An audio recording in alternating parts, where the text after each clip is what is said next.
إن الحمد لله نحمده ونستعينه ونستغفره ونعوذ بالله من شرور أنفسنا ومن سيئات أعمالنا من يهده الله فلا مضل له ومن يضلله فلا هادي له وأشهد أن لا إله إلا الله وحده لا شريك له وأشهد أن محمدا عبده ورسوله أما بعد فإن خير الحديث كتاب الله وخير الهدى هدى محمد صلى الله عليه وسلم وشر الأمور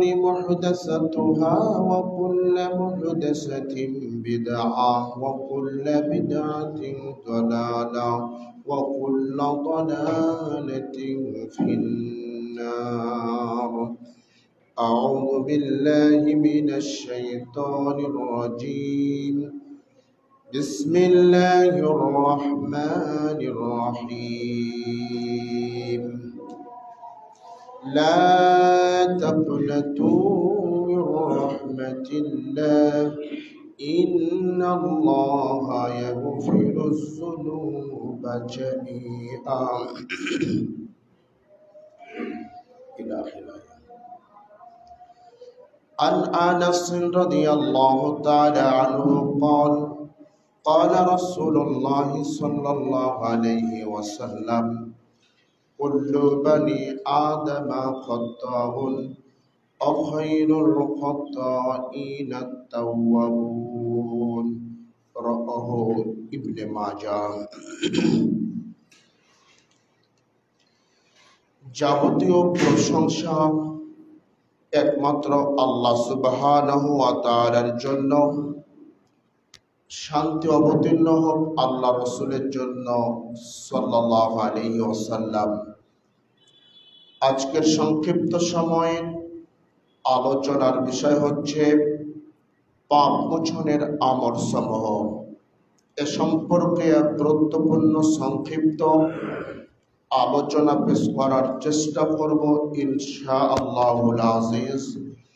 ওয়ামা তাওফিকি ইল্লা বিল্লাহ আলাইহি তাওয়াক্কালতু ওয়া ইলাইহি উনীব। সম্মানিত উপস্থিতি, মানুষ পাপের কারণে দুনিয়াতে যেমন লাঞ্ছিত হবে, ঠিক তেমনি আখিরাতেও শাস্তি ভোগ করতে হবে। পাপ মানুষের জীবনকে ধ্বংস করে ফেলে। পাপের কারণে মানুষের জীবন নষ্ট হয়ে যায়। পাপের ভয়াবহতা সম্পর্কে আল্লাহ রাসূল সাল্লাল্লাহু আলাইহি ওয়াসাল্লাম বলেন, ইয়াকুম ওয়া মুহাক্কিরাতিজ যুনুব। পৃথিবীর মানুষ, তোমরা ছোট ছোট নগণ্য পাপ থেকে বেঁচে থাকো। ফাইন্নাহুন্না ইস্তাবিনা আলার রাজুলি। নিশ্চয় এই ছোট ছোট পাপ যার মধ্যে একত্রিত হবে, জমা হবে, হাত্তা ইউহলিকনাহু, তাকে অবশ্যই অবশ্যই ধ্বংস করে ছাড়বে। হাদিসটির মধ্যে রাসূল সাল্লাল্লাহু আলাইহি ওয়াসাল্লাম পৃথিবীর মানুষকে লক্ষ্য করে বললেন, তোমরা ছোট ছোট নগণ্য পাপ থেকে বেঁচে থাকো। এই ছোট পাপগুলো যখন কারো মধ্যে জমা হতে থাকবে, একটা দুইটা হতে হতে যখন অনেক হয়ে যাবে, এই ছোট পাপগুলোই তাকে একদিন ধ্বংস করে ছাড়বেন। অর্থাৎ পাপ ছোট হোক বা বড় হোক, যেমনই পাপ হোক না কেন, পাপ মানুষের জীবনে সংঘটিত হলে, মানুষের জীবনে থাকলে মানুষের জীবন ধ্বংস হবেই হবে। মুমিন বান্দার জীবনে আমল করতে গিয়ে হাজারো ভুল মাঝে মধ্যে হয়ে যায়। এই ভুলগুলো থেকে, পাপগুলো থেকে একজন মুমিন বান্দা সহজেই কিভাবে পাপ মুক্ত হতে পারে সে কথাগুলো আজকে বলবো। রাসূল সাল্লাল্লাহু আলাইহি ওয়াসাল্লাম বলেন, লাউ আখতাতুম হাত্তা তাবলুগা খাতায়াকুমুস সামা।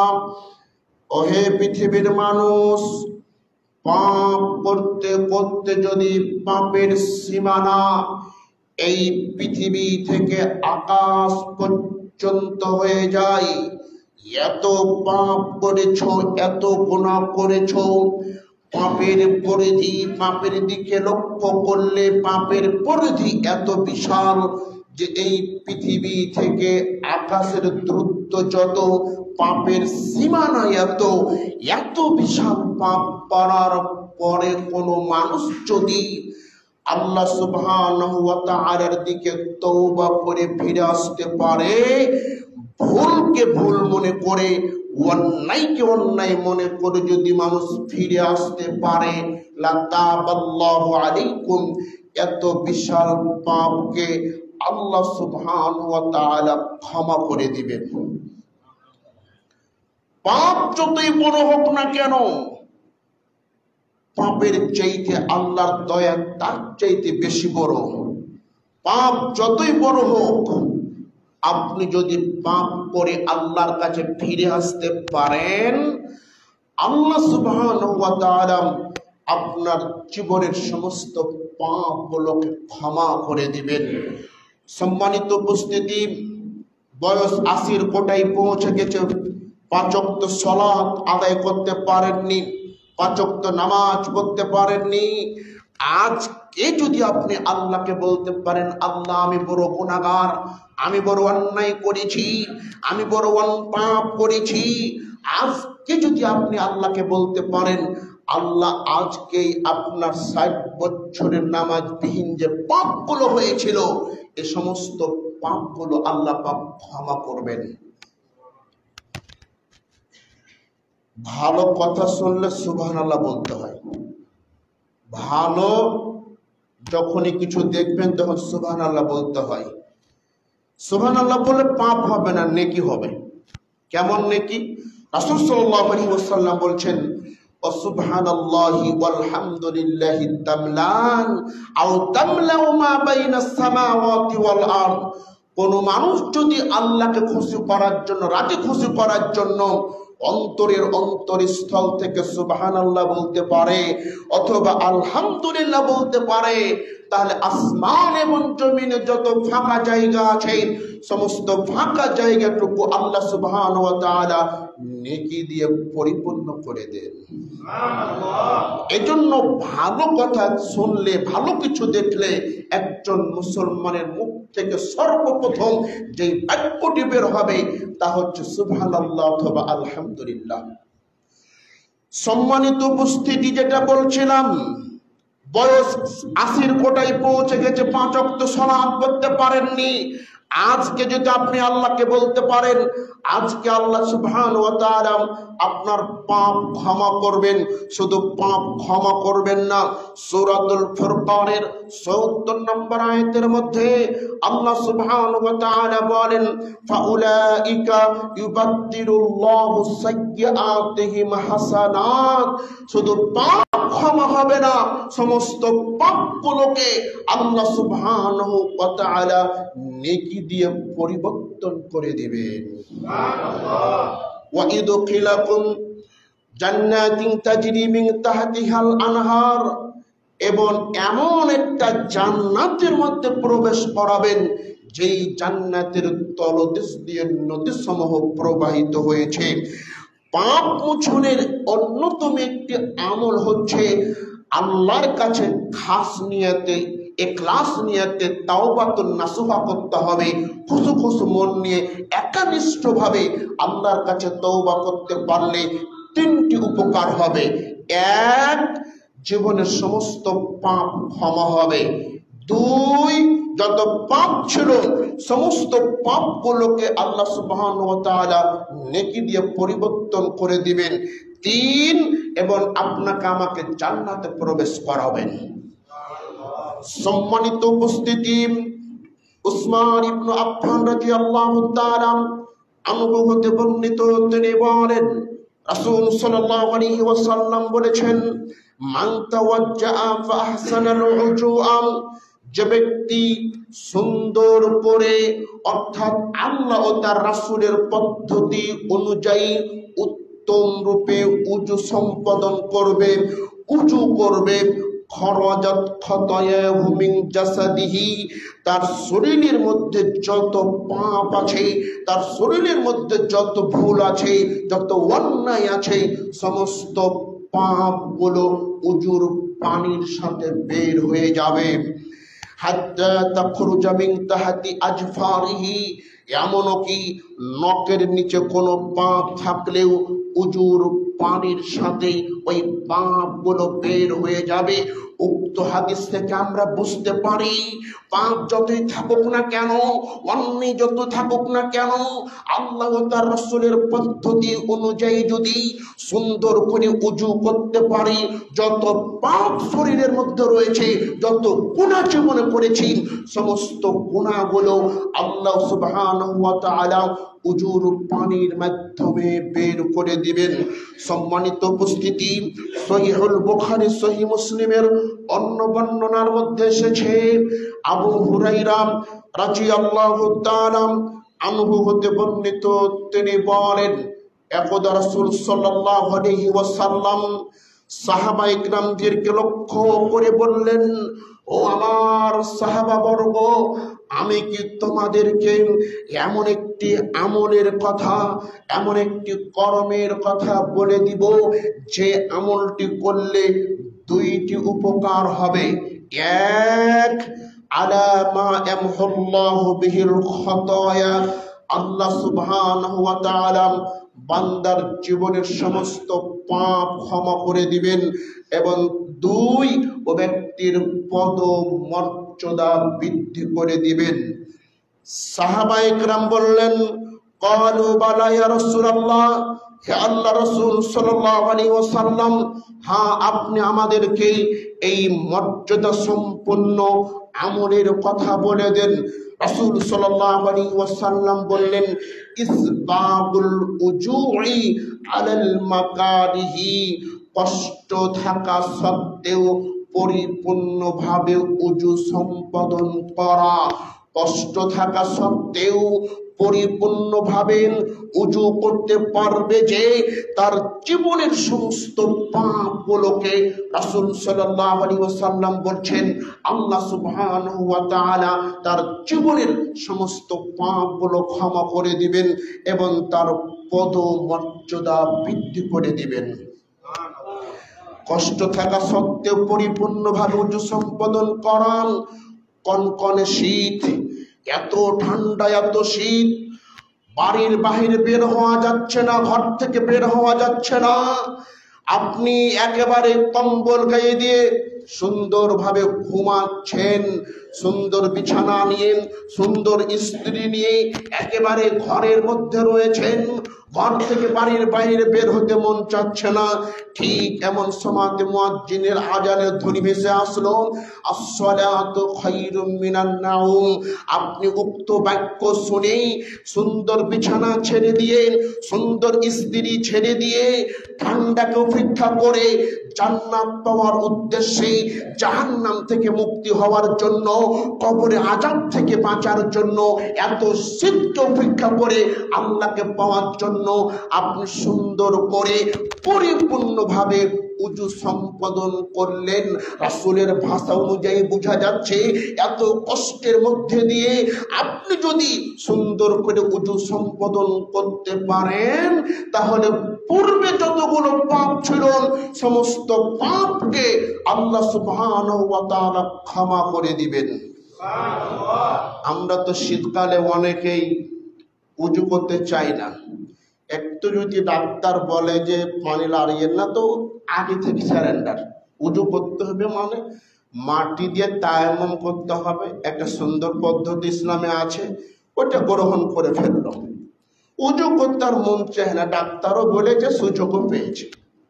অত সুযোগ সুবিধাবাদী হওয়া যাবে না। একেবারেই যখন অক্ষম হয়ে যাচ্ছেন, পানি একেবারেই স্পর্শ করা যাবে না, একেবারেই যখন দুর্বল হয়ে গেছেন, তখন আপনার জন্য তায়াম্মুম বৈধ। কিন্তু অল্পতে আপনি তায়াম্মুম করে ফেলবেন, উজু করতে চাইবেন না, এটা কিন্তু সঠিক নয়। সম্মানিত উপস্থিতি, সহিহ মুসলিমের 441 নম্বর হাদিসের মধ্যে বর্ণিত হয়েছে, রাসূল সাল্লাল্লাহু আলাইহি ওয়াসাল্লাম বলেন, মা মিনকুম মিন আহাদিন ইয়াতাওয়াজ্জাউ ফাইসবিকুল উজুয়া, তোমাদের মধ্যে যে ব্যক্তি পরিপূর্ণ করে উজু সম্পাদন করার পরে এই বাক্যটি বলতে পারবে, কালেমা শাহাদাত বলতে পারবে, আশহাদু আল্লা ইলাহা ইল্লাল্লাহু ওয়াহদাহু লা শারীকা লাহু ওয়া আশহাদু আন্না মুহাম্মাদান আবদুহু ওয়া রাসূলুহু। রাসূল সাল্লাল্লাহু আলাইহি ওয়াসাল্লাম বলেন, ওযু কমপ্লিট করার পর, ওযু সম্পাদন করার পরে যারা এই বাক্যটি বলবে, ইল্লা ফুতিহাত লাহু আবওয়াবুল জান্নাতিস সামানিয়া, ওই ব্যক্তির জন্য জান্নাতের আটটি দরজা খুলে দেওয়া হবে। সুবহানাল্লাহ। ইদখিলু মিন আইয়িহা শাআ, বান্দা যে দরজা দিয়ে প্রবেশ করতে চাইবে, বান্দা ওই দরজা দিয়ে প্রবেশ করতে পারবে। সুবহানাল্লাহ। কিন্তু দুঃখজনক হলো সত্য যে বয়স 80-র কোটায় পৌঁছে গেল, আজও পর্যন্ত কালেমা শাহাদাত সঠিকভাবে মুখস্থ করতে পারলাম না। আজও পর্যন্ত মুসলমানের সন্তান কালেমা শাহাদাত বলতে পারে না, অথচ ডিগ্রির শেষ নাই। লন্ডন পাস করে এসেছে, কি হবে? ও তো গন্ড মূর্খ, ওকে দিয়ে 5 পয়সা উপকার হবে না ধর্মের। ও লন্ডন পাস করতে পারে ঠিকই, কিন্তু কালেমা শাহাদাত বললে কি উপকার হবে এতটুকু তার জানা নাই। লন্ডন পাস ছেলেকে করালেন, ভালো করান, কিন্তু ছেলের মধ্যে যদি দ্বীনি জ্ঞান না থাকে, তাহলে বৃদ্ধাশ্রম কিন্তু আপনার জন্য, বৃদ্ধাশ্রম কিন্তু আপনার জন্য অপেক্ষা করছে।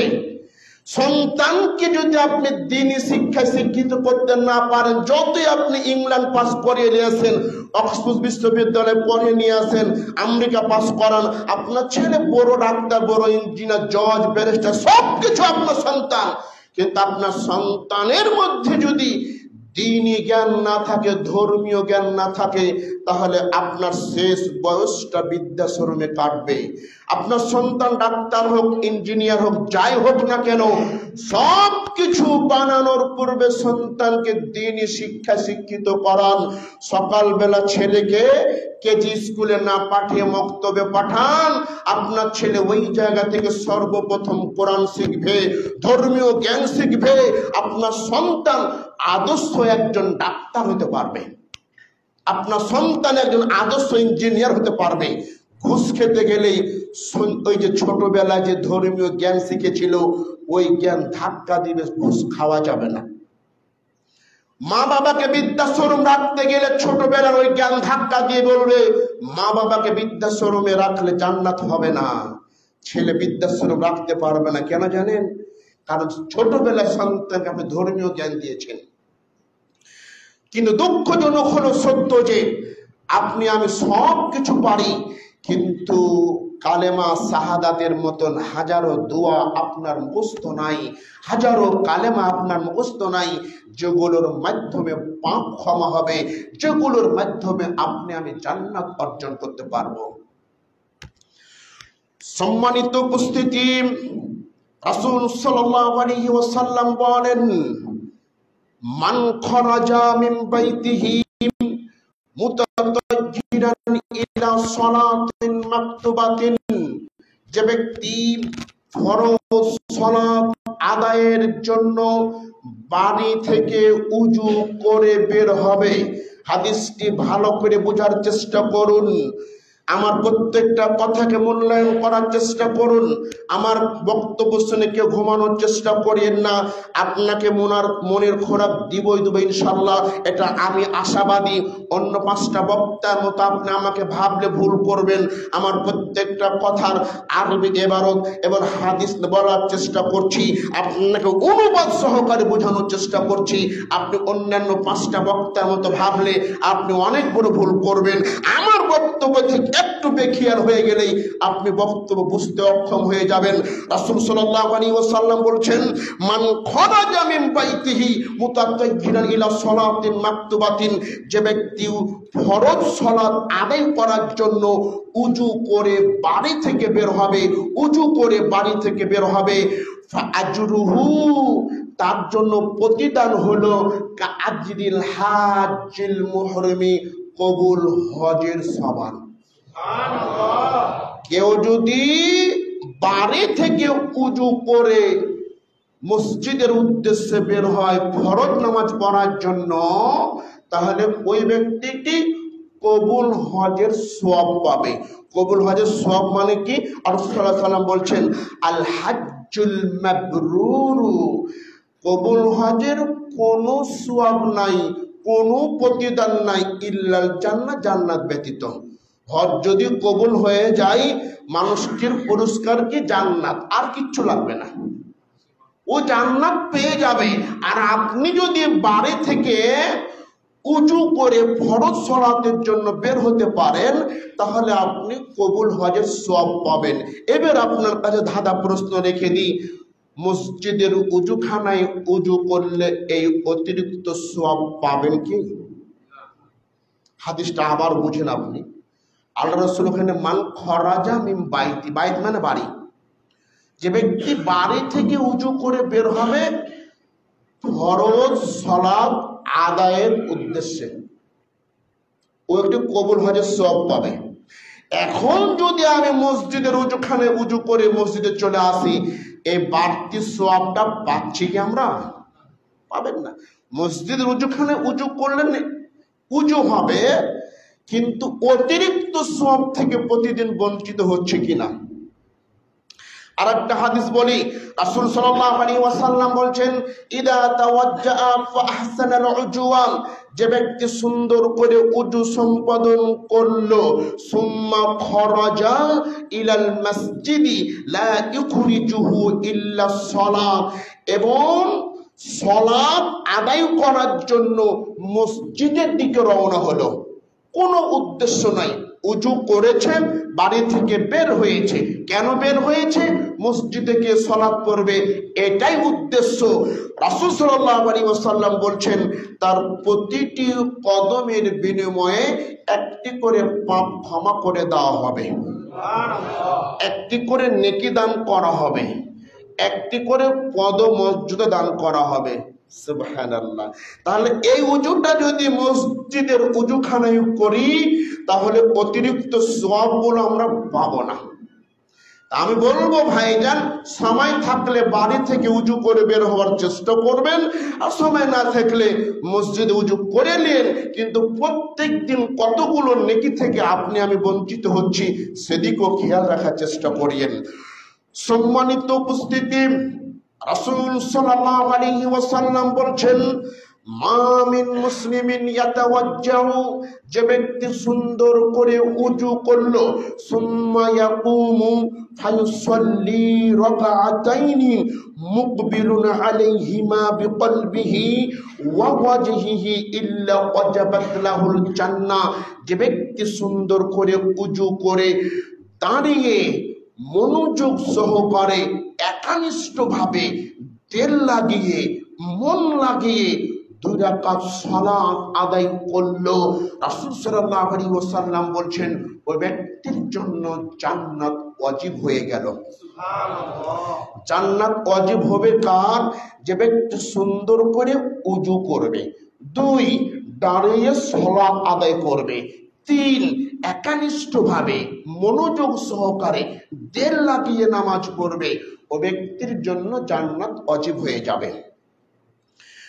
বাইহাকি শরীফের মধ্যে হাদিসটি এসেছে, রাসূল সাল্লাল্লাহু আলাইহি ওয়াসাল্লাম বলেন, মান সাল্লা সাজদাতাইনি লা ইয়াসহু ফিহিমা, যে ব্যক্তি 2 রাকাত সালাত ভুল ভ্রান্তি ছাড়াই মনোযোগ সহকারে আদায় করবে, ভুল ভ্রান্তি ছাড়াই মনোযোগ সহকারে 2 রাকাত সালাত আদায় করবেন, গফারাল্লাহু লাহু মা তাকদ্দামা মিন যামবিহি, তার পূর্বে যত পাপ আছে সমস্ত পাপগুলোকে আল্লাহ সুবহানাহু ওয়া তাআলা ক্ষমা করে দিবেন। সুবহানাল্লাহ।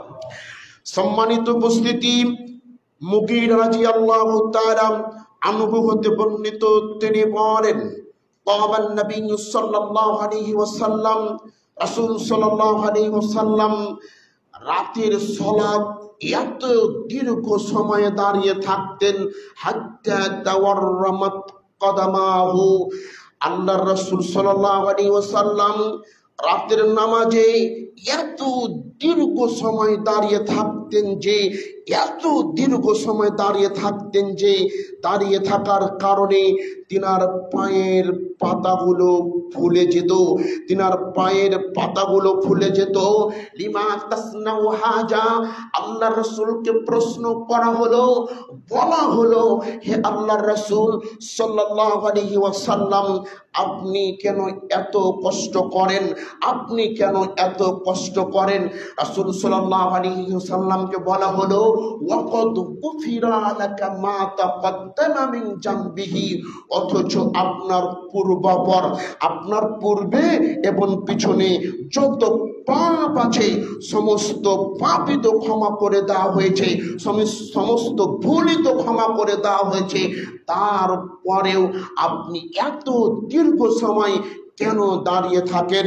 রাসূল সাল্লাল্লাহু আলাইহি ওয়াসাল্লাম তখন বললেন, আফালা আকুনু আবদান শাকুরান, আমি কি আল্লাহর একজন শুকরিয়া জ্ঞাপনকারী, একজন প্রিয় বান্দা হব না?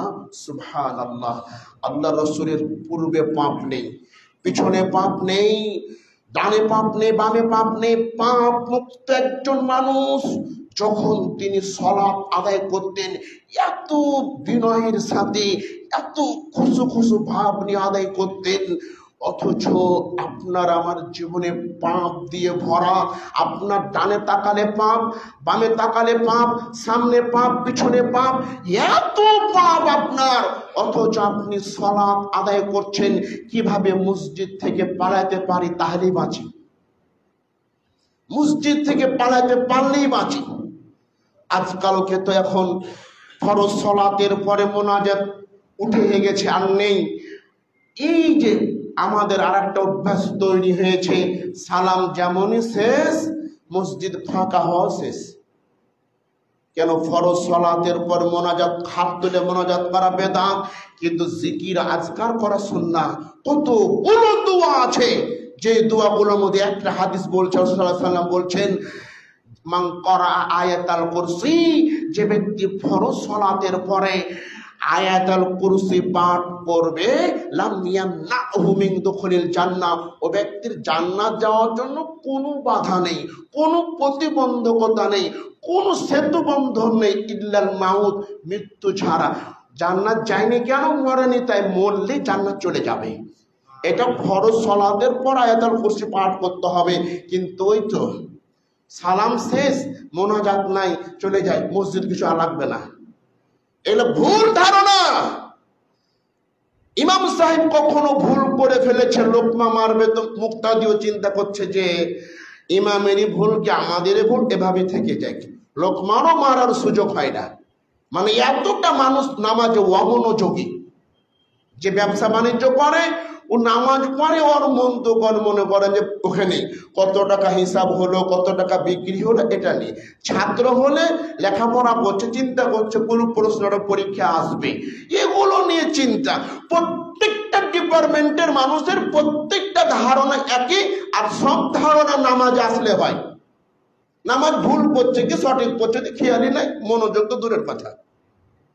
কিন্তু মনোযোগ সহকারে কোনো মানুষ যদি সালাত আদায় করতে পারে, তাহলে তার পূর্বের সমস্ত পাপগুলোকে আল্লাহ সুবহানাহু ওয়া তাআলা ক্ষমা করে দিবেন। সম্মানিত উপস্থিতি, রাসূল সাল্লাল্লাহু আলাইহি ওয়াসাল্লাম বলছেন ওয়াগফির লিল মুআজ্জিনিন, মুয়াজ্জিনকে ক্ষমা করা হয়, ইগফার লাহু মাদা সাউতিহি, মুয়াজ্জিনের আজানের ধ্বনি যত দূর পর্যন্ত যায় অত দূর পর্যন্ত মুয়াজ্জিনকে ক্ষমা করে দেওয়া হয়। ওয়া আশহাদু লাহু কুল্লু রাতবিন ওয়া ইয়াবিসিন, আর মুয়াজ্জিনের জন্য কিয়ামতের দিনে সাক্ষ্য দিবে কে? যত দূর পর্যন্ত আজানের ধ্বনি গিয়েছিল অত দূর পর্যন্তের মধ্যে যত শুষ্ক, জীবিত, মৃত, পশু পাখি, জীব জন্তু, জড় বস্তু যা কিছু আছে সব কিছু কিয়ামতের ময়দানে ওই মুয়াজ্জিনের পক্ষে সাক্ষী দিবে। আল্লাহ আমরা সাক্ষ্য দিচ্ছে ব্যক্তি 5 ওয়াক্ত আজান দিয়েছিল। আর এখন তো মুয়াজ্জিন যাকে 4000 5000 টাকা দিয়ে রেখে দিয়েছি, ওই মুয়াজ্জিন আজান দেখ, আমি কেন দেব? আমি মসজিদের সভাপতি সাহেব, আমার একটা ভাব আছে না, আমি মসজিদের সেক্রেটারি, আমার টাকা পয়সার অভাব না, আমি কেন মুয়াজ্জিন আজান দেব? জান্নাতি খালি ওই মুয়াজ্জিনের দরকার না আপনার নাই?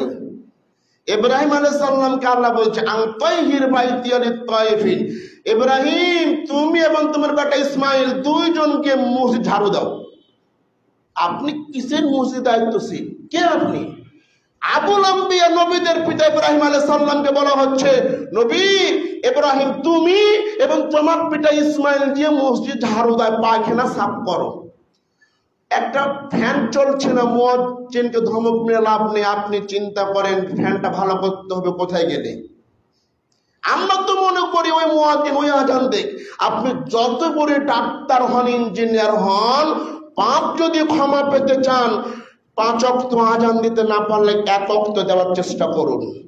আপনিও যেহেতু আল্লাহর বান্দা মুসলমান, আপনার দায়িত্ব, আপনি যত বড় আহলে হাদিস হন না কেন, আপনি যত বড় দায়িত্বশীল ব্যক্তি হন না কেন, জান্নাত পেতে হলে আমল করে যেতে হবে।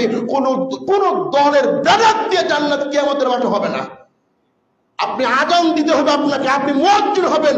মসজিদ মাঝে মধ্যে এসে ঝাড়ু দিবেন, মসজিদের বাথরুম মাঝে মধ্যে পরিষ্কার করবেন, মাঝে মধ্যে এসে দেখবেন মসজিদের কোন সুইচটা নষ্ট হয়ে আছে, কোন ট্যাপকল নষ্ট হয়ে আছে। এর নাম হচ্ছে মসজিদের খাদেম।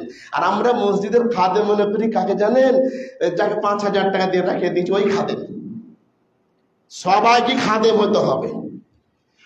সম্মানিত উপস্থিতি, রাসূল সাল্লাল্লাহু আলাইহি ওয়াসাল্লাম বলছেন আযান শেষ হয়ে যাওয়ার পরে যে ব্যক্তি এই দোয়াটি বলতে পারবে। কোন দোয়াটি? এই দোয়াটি মনে হয় অনেকের কাছে নতুন মনে হতে পারে। মুসলিম শরীফের 737 নম্বর হাদিস, বাংলা হাদিস অ্যাপস বের করে দেখেন।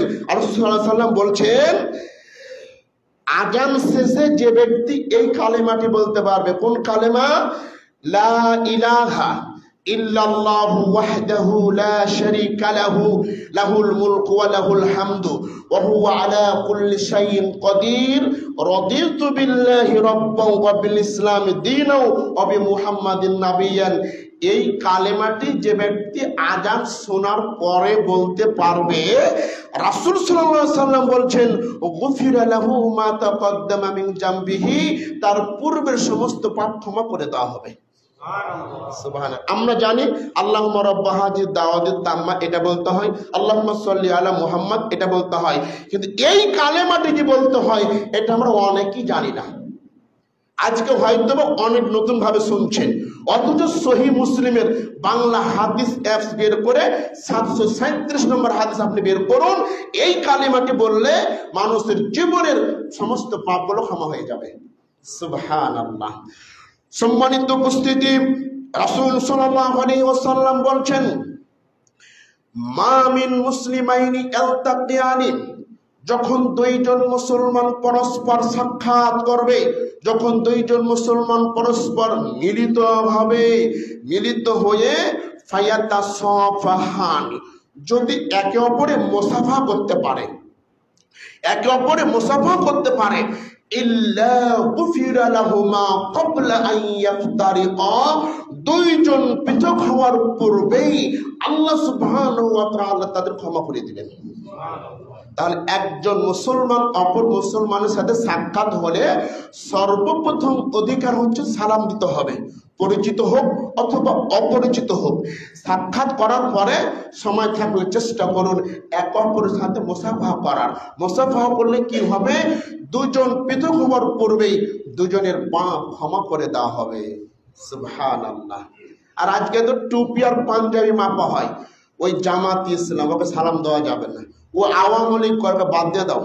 ওই বিএনপি, এটা বাদ, ওটা চর্ম না, এটা বাদ। এই তো আহলে হাদিসের হুজুর সালাম, মানে সালামের মধ্যে রাজনীতি এসে হাজির। সালামের মতো চিন্তা করছে, চর্ম নেই করে বেড়ায়, ও সবসময় মাজারে যায়, ওকে সালাম দেওয়া যাবে না। ও কি আর আরেকজন, আরে হুজুরদের মধ্যে সমস্যা দেখুন, ধরে দিয়ে দেখেন দুইজন আলেম, একজন মনে করেন যে মডেল মসজিদের ইমাম, আর একটা ছোটখাটো মসজিদের ইমাম যাচ্ছে, পাশাপাশি যাচ্ছে। মডেল মসজিদ ইমাম মনে করছে ওই হুজুর ছোট মসজিদ চাকরি করে, ওই আমাকে সালামটা দেখে। আর এই মনে করছে তুই মডেল হর ফডেল হর, তুই আমার সালাম দেবে। তো দুজনে পাশাপাশি যায়, দুজনের মনের মধ্যে একই রকমই আশা, ওই আমাকে সালাম দিবে, আর এই মনে করছে আমাকে সালাম দিবে। দুইজন পাশ কেটে চলে যায়, কেউ কাউকে সালাম দেয় না। এটা হুজুরদের মধ্যে বড় যন্ত্রণা। আরে আম পাবলিকের মধ্যে তো আছে, আলেমদের মধ্যে শয়তান উড়ু মেরে দিয়েছে। অথচ দুই হুজুরই জানছে সালাম দেওয়া পৃথিবীর সবচেয়ে ভালো কাজ। আল্লাহ রাসূল একজন ব্যক্তি প্রশ্ন করছেন, আইতুল ইসলামি খায়রুন, ইসলামের মধ্যে সবচেয়ে দামি কাজ কি? আল্লাহ রাসূল বললেন দুইটি দামি কাজ, এক তুতঈমুত তাম, অভাবীকে খাবার খাওয়ানো, আর পরিচিত অপরিচিতকে সালাম দেওয়া। দুই হুজুরই জানে, কিন্তু সম্মানের খাতিরে কেউ কাউকে সালাম দেয় না। হাদিস কোথায় চলে যাচ্ছে? তো সম্মানিত উপস্থিতি, এবার আপনি আসেন, রাসূল সাল্লাল্লাহু আলাইহি ওয়াসাল্লাম বলছেন, মান দাখালা হিনা সুক, খুব মনোযোগ দিয়ে শুনতে হবে হাদিসটি। মান দাখালা হিনা সুক, ইবনে মাজাহ 2235 নম্বর হাদিস। মান দাখালা হিনা সুক, যে ব্যক্তি বাজারে প্রবেশ করবে, বাজারে প্রবেশ করে যে ব্যক্তি এই কালেমাটি বলতে পারবে। বাজার মানে জানেন হাদিসের ভাষায় সবচেয়ে জঘন্যতম জায়গা হচ্ছে বাজার, আর সবচেয়ে ভালো জায়গা হচ্ছে মসজিদ। সবচেয়ে ভালো জায়গা কি? মসজিদ। আর সবচেয়ে মানুষ কম কোন জায়গায়? ভালো জায়গাতে মানুষ সবচেয়ে কম। মসজিদ সবচেয়ে ভালো জায়গা, আর এখানে মানুষ সবচেয়ে কম। আর সবচেয়ে খারাপ জায়গা কি? বাজার, ওখানে সবচেয়ে মানুষ বেশি। আল্লাহ রাসূল বলছেন, এই খারাপ জায়গাতে যে ব্যক্তি প্রবেশ করে এ দোয়া বলতে পারবে, তার জন্য 4টি পুরস্কার। কোন দোয়াটি? লা ইলাহা ইল্লাল্লাহু ওয়াহদাহু লা শারীকা লাহু, লাহুল মুলকু ওয়া লাহুল হামদু, ইহয়ী ওয়া ইউমীতু ওয়া হুয়া হাইয়্যুন লা ইয়ামুতু বিয়াদিহিল খায়রু ওয়া হুয়া আলা কুল্লি শাইইন কাদির। এই কালেমাটি যে ব্যক্তি বলতে পারবে, 4টি পুরস্কার। 1, 10 লক্ষ পাপ ক্ষমা হবে, 10 লক্ষ পদমর্যাদা বৃদ্ধি হবে, 10 লক্ষ নেকি অর্জন হবে। অবনিয়ালাহু বাইতান ফিল জান্নাত, জান্নাতে একটি ঘর তৈরি হবে। আর কি লাগবে একটা মানুষের জীবনে? আর কিছু লাগবে না। আমরা এতক্ষণ যে আলোচনা করলাম, এই আলোচনাগুলো যদি আমরা ভালোভাবে করতে পারি, তাহলে জীবনের পাপগুলো সহজে মিটে যাবে। আরেকটি হাদিস বলি, বক্তব্য সাথে দিয়ে চলে আসবো। রাসূল সাল্লাল্লাহু আলাইহি ওয়াসাল্লাম বলছেন যে তোমরা বেশি বেশি করে দান করার চেষ্টা করো। দান করলে কি হবে? তুতফিউস সাদাকা খতিআ, দান মানুষের পাপগুলোকে ওইভাবে মিটিয়ে দেয়, ওইভাবেই মিটিয়ে দেয়, ওইভাবেই ক্ষমা করে দেয়, যেভাবে পানি আগুনকে নিভিয়ে দেয়। পানি যেভাবে আগুনের অস্তিত্বকে হারিয়ে ফেলে, পানি যেভাবে একেবারে আগুনের অস্তিত্বকে হারিয়ে ফেলে, দান করলে মানুষের জীবনের পাপের অস্তিত্ব হারিয়ে যায়। সম্মানিত উপস্থিতি, রাসূল সাল্লাল্লাহু আলাইহি ওয়াসাল্লাম বলছেন, কিয়ামতের মাঠে ধনী ব্যক্তিরা সবচাইতে নিচু মানের হবে। ধনী ব্যক্তিরা দুনিয়াতে যতই ক্ষমতা থাক, কিয়ামতের মাঠে একেবারে নিম্ন স্তরের, একেবারে ছোট পর্যায়ের, এখন যেমন ফকির মিসকিনকে আমরা সম্মান করি না, একেবারে নিম্ন শ্রেণীর মনে করি, কিয়ামতের মাঠে ধনী ব্যক্তিরা ঠিক ওই রকমই নিম্ন শ্রেণীর হবে। তবে দুই প্রকার মানুষ ব্যতীত: এক, যারা দান করবে তারা ব্যতীত; দুই, যে ব্যক্তি হালাল পন্থায় উপার্জন করবে সে ব্যক্তি ব্যতীত। সুবহানাল্লাহ। উপার্জনটা হালাল হতে হবে এবং দান করতে হবে। সম্মানিত উপস্থিতি, আপনাকে আমাকে মরার আগেই আল্লাহর পথে কিছু দান করে যেতে হবে। আল্লাহ বলছেন মানুষ ওয়ারিসের সম্পদকে বেশি ভালোবাসে, মানুষ ওয়ারিসের সম্পদকে বেশি ভালোবাসে। সাহাবায়ে কিরাম বললেন আমরা তো নিজের সম্পদকে বেশি ভালোবাসি। তখন আল্লাহ বললেন তোমার সম্পদ তো বটে, তা যা তুমি খেয়েছো, যা তুমি পড়েছো, যা তুমি দান করেছো, এটাই তোমার সম্পদ। তুমি যখন সম্পদ রেখে মারা যাবা, ওই সম্পদটা মরার পরে অন্যের হয়ে যাবে, বন্টন হয়ে যাবে। আর ওই সম্পদকে আমরা বেশি ভালোবাসার চেষ্টা করি। দান করতে চাইলেই জালসা মাহফিলে দেখবেন বক্তা ভালো সুদ দেওয়া করছে, যেমনই দানের কথা শুনে ফেললো মোটামুটি প্যান্ডেল ফাঁকা, মনে করছে হুজুর দান কিছু চাইবে। এই যে মনে করে একদম ভালো কথা বলছিলাম, এখন একটু দানের কথা বলছি তো মানুষের মনটা কেমন কেমন করছে। এই যে হুজুরের শেষ পর্যায়ে কি দান, শেষ পর্যায়ে কি দান চাইবে, এই দানের কথা বলছে তো অনেক কেমন কেমন করছে, দান করে দিলাম হুজুর আবার, মানে দান চাইবে। অথচ দানটাই হচ্ছে পৃথিবীতে সবচেয়ে শক্তিশালী ইবাদত। এর মতন শক্তিশালী ইবাদত পৃথিবীতে নাই। সম্মানিত উপস্থিতি, আমরা অন্যের সম্পদকে ভালোবাসি কিন্তু নিজের সম্পদকে আমরা সেভাবে ভালোবাসতে পারি না। বন্ধুগণ, এখন যদি আমি মরে যাই, এখনই যদি আপনি আমি মরে যাই, এখনই এই পোশাকটা অন্য কেউ পরবে, এই পোশাকটা আমার গা থেকে খুলে দেওয়া হবে, এই পোশাকের মালিক অন্য কেউ হয়ে যাবে, অন্য কেউ পরবে, আমার বাড়ির মালিক কেউ হয়ে যাবে। যেই স্ত্রীকে আপনি আমি মন থেকে এত ভালোবাসি, যাকে খুশি রাখার জন্য সারাটা দিন পার করছি, আপনি আজকে মরেন, 4 মাস 10 দিন ইদ্যত পালন করে ওই মহিলা আবার অন্য কারো সাথে বিয়ে বসবে, অন্য কারো সঙ্গী হয়ে যাবে, আবার ওই মেয়ে স্লোগান দিবে আমার আগের স্বামীর চাইতে পরের স্বামী কত ভালো। তাহলে এই সম্পদের মালিক আপনাকে আমাকে মরার আগেই হতে হবে। আপনি চিন্তা করছেন যে আমি মরে গেলে আমার সন্তান আমার জন্য দান করবে, এটা চিন্তা ভুল ধারণা। আপনি কয় টাকা দান করছেন আপনার বাবার জন্য, আপনি কয় টাকা দান করছেন আপনার দাদার জন্য? আরে দান তো করা দূরের কথা, দাদার কবরটা কোথায় আছে আমি এটাই চিনি না, এটা তো জানি না আমরা। এজন্য মরার আগেই কিছু করতে হবে। আল্লাহ সাল্লাল্লাহু আলাইহি ওয়াসাল্লাম বলছেন মান বানা লিল্লাহি মাসজিদান বানাল্লাহু লাহু বাইতান ফিল জান্নাহ।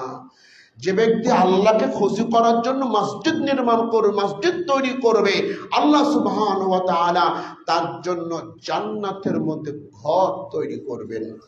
আপনি যদি এই মসজিদ নির্মাণ করে যেতে পারেন তাহলে বুঝতে হবে জান্নাতের মধ্যেও আল্লাহ সুবহানাহু ওয়া তাআলা আপনার জন্য ঘর নির্মাণ করছেন। সম্মানিত উপস্থিতি, আম্মা জান আয়েশা সিদ্দিকা রাদিয়াল্লাহু তাআলা আনহা হতে বর্ণিত, তিনি বলেন একদা একটি ছাগল জবাই করা হলো। আল্লাহ রাসূল প্রশ্ন করলেন আয়েশা ছাগলের কতটুকু মাংস বাকি আছে? তখন আয়েশা রাদিয়াল্লাহু তাআলা আনহা বললেন ছাগলের কাঁধের মাংসটুকু ব্যতীত সব কিছু দান করে দেওয়া হয়েছে। রাসূল সাল্লাল্লাহু আলাইহি সাল্লাম বললেন শুধু ছাগলের ওই কাঁধের মাংসটুকু নাই, কিন্তু যতটুকু দান করা হয়েছে সবটুকুই এখনো সংরক্ষণ রয়েছে। সুবহানাল্লাহ। মানে বোঝা গেল যে জিনিস দান করে দেওয়া হয় ওটা নষ্ট হয় না, ওটা সংরক্ষণ থেকে যায়। সম্মানিত উপস্থিতি, মানুষ যদি হালাল পন্থায় উপার্জন করে আল্লাহর রাস্তায় দান করে আল্লাহ সুবহানাহু ওয়া তাআলা ওটা ডান হাতে কবুল করেন, ডান হাতে কবুল করে ওটাকে লালন পালন করেন, ওটাকে লালন পালন করেন। লালন পালন করতে করতে একটা ঘোড়ার বাচ্চাকে যেভাবে ঘোড়ার মালিক লালন পালন করে, ওই ঘোড়ার বাচ্চা যেমন দিন দিন বড় হতে থাকে, এই হালাল পন্থার দানটাকে আল্লাহ লালন পালন করতে থাকেন। এই দান বড় হতে হতে হতে একেবারে পাহাড় সমান হয়ে যায়। সম্মানিত উপস্থিতি, এজন্য আপনাকে আমাকে মরার আগে দান করতে হবে। আজকের বক্তব্যের সারসংক্ষেপ, এতক্ষণ যে কথাগুলো বলছিলাম যে উজু করলে পাপ ক্ষমা হয়ে যাবে, নামাজ বিনয়ের সাথে পড়লে পাপ ক্ষমা হয়ে যাবে, এভাবে যে কথাগুলো বলছিলাম, যদি আপনি এই কাজগুলোকে হালাল খাবার খেয়ে করতে পারেন তাহলে পাপ ক্ষমা হবে। এতক্ষণ মনে হচ্ছিল জান্নাত পকেটের মধ্যেই, ঘুষ খাবো, সুদ খাবো, বাবা মার জমি আত্মসাৎ করে ফেলবো, আর উজু করবো আর পাপ ক্ষমা হয়ে যাবে। এতক্ষণ এটাই মনে হচ্ছিল, কিন্তু তা নয়। আপনার এই নেকিগুলো তখনই পাবেন যখন হালাল পন্থায় পেট পরিপূর্ণ করতে পারবেন। হারাম খেয়ে এগুলো করে আপনি নেকি অর্জন করতে পারবেন না। আল্লাহ সুবহানাহু ওয়া তাআলা আপনাকে আমাকে সকলকে আজকের বক্তব্য বুঝে আমল করার শক্তি দান করুন। সকলে বলছি আল্লাহুম্মা আমিন। আল্লাহ সুবহানাহু ওয়া তাআলা আজকের বক্তব্য বুঝে সেই অনুপাতে আমল করার শক্তি দান করুন। সকলে বলছি আল্লাহুম্মা আমিন।